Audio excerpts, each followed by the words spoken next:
அண்மைச் செய்தி. கத்தாரில் உள்ள தொழிற்சாலையில் ஏற்பட்ட தீ விபத்தில் உயிரிழந்த தமிழ்நாட்டை சேர்ந்த 3 பேரின் குடும்பங்களுக்கு தலா ரூபாய் 10 லட்சம் நிதி வழங்க முதலமைச்சர் விஜய் உத்தரவு பிறப்பித்திருக்கிறார்.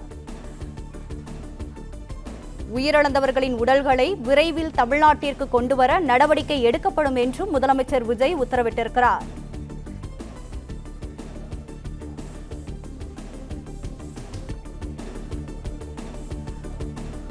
கத்தாரில் உள்ள தொழிற்சாலையில் ஏற்பட்ட தீ விபத்தில் உயிரிழந்த தமிழ்நாட்டை சேர்ந்த 3 பேரின் குடும்பங்களுக்கு தலா ரூபாய் 10 லட்சம் நிதி வழங்க வேண்டும் என்று முதலமைச்சர் விஜய் உத்தரவிட்டிருக்கிறார்.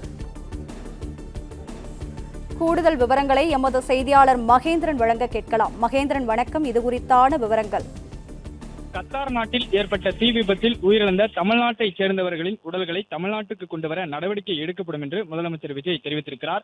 மேலும் உயிரிழந்தவர்களின் குடும்பத்தினருக்கு ஆறுதல் மற்றும் நிதியுதவி வழங்கப்படும் என்றும் அவர் தெரிவித்திருக்கிறார். கத்தார் நாட்டில் ராஸ் லாஃபான் தொழிற்பேட்டை பகுதியில் இருக்கக்கூடிய தொழிற்சாலையில் கடந்த 21/6/2026 அன்று இரவு ஏற்பட்ட தீ விபத்தில் திருநெல்வேலி மாவட்டம், ராதாபுரம் வட்டம், சிதாராமபுரம் பகுதியைச் சேர்ந்த 3 பேர் உயிரிழந்திருக்கின்றனர் என்ற துயரமான செய்தியை கேட்டு மிகுந்த வருத்தமும் வேதனையும் அடைந்ததாக குறிப்பிட்டிருக்கக்கூடிய முதலமைச்சர் விஜய், உயிரிழந்தவர்களின் உடல்களை விரைவில் தமிழ்நாட்டிற்கு கொண்டுவதற்கு இந்திய வெளியுறவுத்துறை அமைச்சகத்துடன் கத்தாரில் உள்ள இந்திய தூதரகம் மூலம் நடவடிக்கைகள் மேற்கொள்ளப்பட்டு வருவதாக தெரிவித்திருக்கிறார். மேலும் வெளிநாடு வாழ் தமிழர் நலத்துறை அமைச்சர் தென்னரசு அவர்களை இப்பணியில் துரித நடவடிக்கை மேற்கொள்ளவும் அறிவுறுத்தியிருப்பதாகவும் முதலமைச்சர் தெரிவித்திருக்கிறார். உயிரிழந்தவர்களின் குடும்பத்தினருக்கும் உறவினர்களுக்கும் தன்னுடைய ஆழ்ந்த இரங்கலையும் ஆறுதலையும் தெரிவித்துக் கொள்வதோடு உயிரிழந்தவர்களின் குடும்பத்தினருக்கு தலா 10 லட்சம் ரூபாய் முதலமைச்சரின் பொது நிவாரண நிதியிலிருந்து வழங்க உத்தரவிட்டிருப்பதாகவும் முதலமைச்சர் தெரிவித்திருக்கிறார்.